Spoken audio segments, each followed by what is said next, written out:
Today, let's talk about the frequency of new onset atrial fibrillation in patients presenting with ST segment elevation myocardial infarction. The aim of this article was to study the magnitude of atrial fibrillation in patients with ST segment elevation myocardial infarction. Coming to the methods, 236 patients were selected through non-probability consecutive sampling technique. Patients were divided into group 1 who did not develop atrial fibrillation, while group 2 included the new cases of atrial fibrillation during in-hospital stay for ST segment elevation myocardial infarction.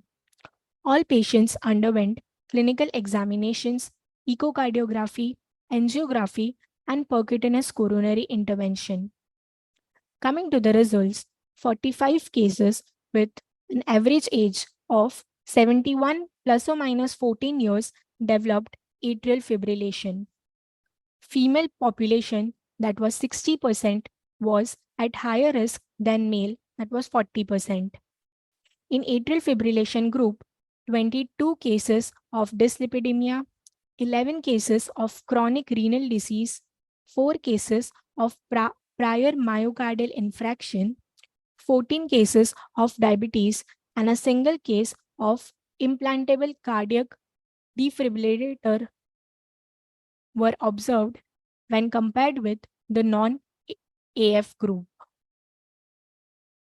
In-hospital complications are also highly associated with atrial fibrillation, which may result in high incidence of mortality. To conclude, aging, comorbidities, and inferior wall myocardial infarction are the independent predictors of atrial fibrillation. In-hospital complications are associated with atrial fibrillation, which may result in high incidence of mortality. Early diagnosis of ST segment elevated myocardial infarction patients with a high risk of developing atrial fibrillation is necessary to reduce the morbidity and mortality.